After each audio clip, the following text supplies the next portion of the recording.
Қытай компартиясы міне осы 2021-дің жаңа жылынан ары өте ме өтпей ме Құдай біледі. Құдай біледі. Болды одан кейін.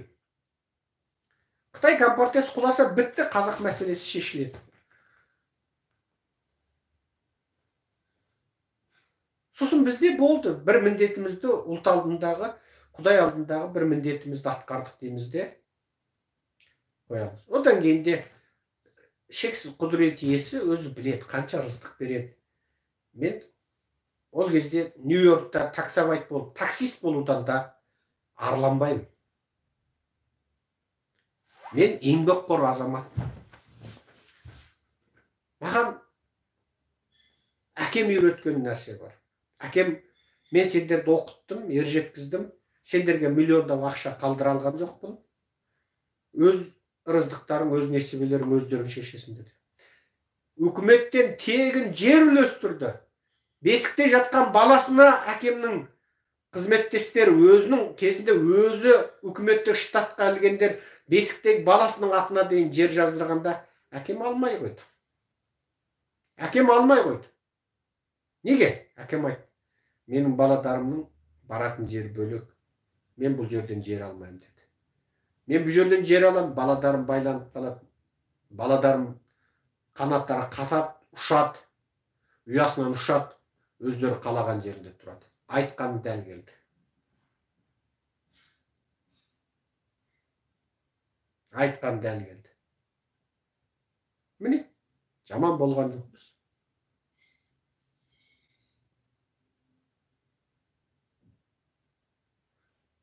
Бұл дүние ешкімнің нәрсесін ешкім тартып ала алмайды.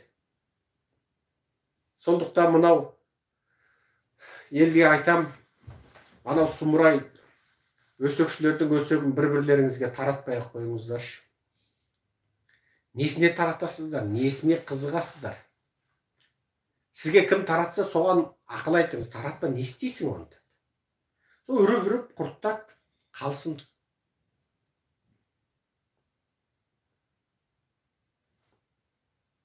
Әр құлшылығымда Құдайға жалбарынып сұраймын.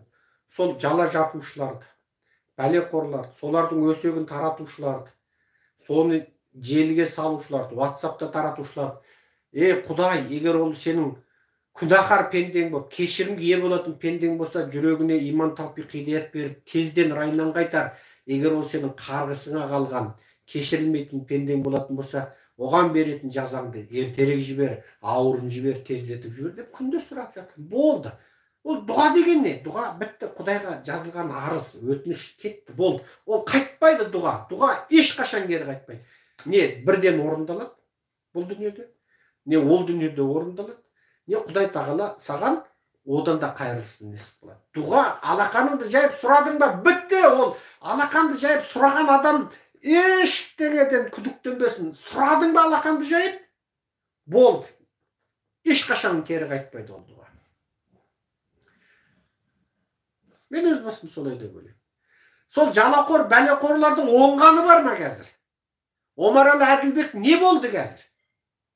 Иттен қадірсіз болды. Қайран оның 50-60 жыл жинаған абырой, беделі, интеллигенциялы болған. Дүкен Мәсімхан профессор 10 тонна кітап жазған. 20 километр өлең жазған. Не болды? Дүкен Мәсімхан тірі өлік, Омарәлі Әділбек екеуі. Жер басып жүрген тірі өліктерге айналды. Сол ма? Солардың жеткені, жетістігі сол ма? Адам не үшін өмір сүреді мына дүниеде? Мына бет. Ал солардың қазір тірі жүргеннен не пайда? Олардың әрбір басқан қадамында жер оларды қарғайды. Олардың әрбір тыныс алғанда ауа олардың тәніне кірген үшін қарғайды оларды. Олардың бала шағасына дейін олардан безіп кетіп отыр. Қатындарына, тоқалдарына дейін безіп кетіп отыр. Сол ма? Не болды қазір? Серік Мұратхан Серіккерей, Ұларбек Дәлей, Байтайлақ, Қойшыбек Мүбәрак, Ырысбек Тоқтасын, Қыдырәлі Ойраз, Ербол Дәулетбек,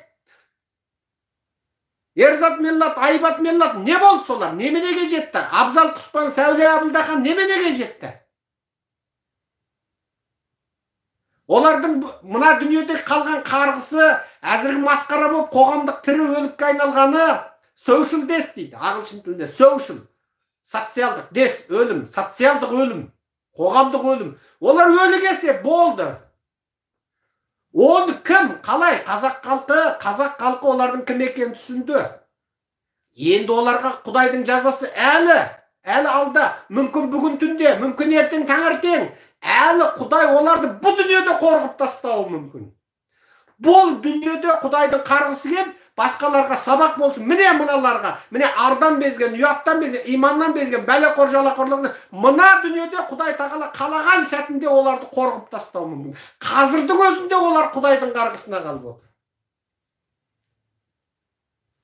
Мен міне күнде сұрап отырмын. Себебі зұлымдық ұшыраушының дұғасы қабыл, жолаушының дұғасы қабыл. Дұрыс па? Жолаушымын ба? Жолаушымын. Зұлымдық ұшырадым. Отанымнан, елімнен бездірді мені. Отанымнан, елімнен безді. Мен Америка, Еуропадан 20 жыл бұрын көріп қойған жігітпін. Маған таңсық емес еді. Мен Америка, Еуропаға келгіш болсам, баяғыда келетін едім. Мені отанымнан, елімнен бездірді. Мен зұлымдық ұшыраушымын. Ал енді біздің дұғамыз қабыл. Жолаушының дұғасы қабыл, зұлымдық ұшыраушының дұғасы қабыл. Тағы үшінші бір адам дұғасы қабыл еді, не ұмытып отырмын. Ата-ананың балаға дұғасы, баланың ата-анаға дұғасы қабыл.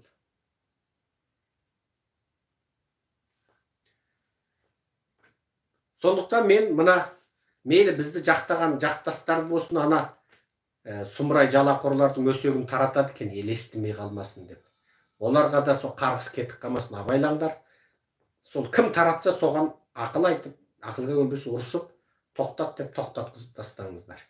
Сол қытайшылдардың өз ішінде бір саны 50 олардың. Сол өз ішінде құрттап жүре берсін. Сол ақиретте сол жаңағы тозақта отырып алып өсегін жалғастыратын шамасы болса, сол тозақта жалғастырсын. Сондықтан мына ел жұрт естімей қалама деп өсекті де таратпаңыздар, себеп ана атом бомба, спутникпен жіберетін атом бомбалар кетіп қалып жүрмесін.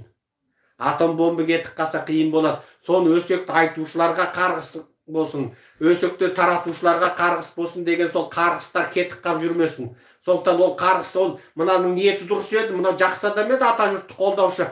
Бұл енді білмей қап таратып қойыпты демейді. Ол төте барады, аузы мұрныңды тас талқан қылып, ана көз алдыңызда ракета келіп төбеңнен ұрып жібереді. Періштелер аумин деп жібереді, бітті, сосын қарғысқа қалған болады.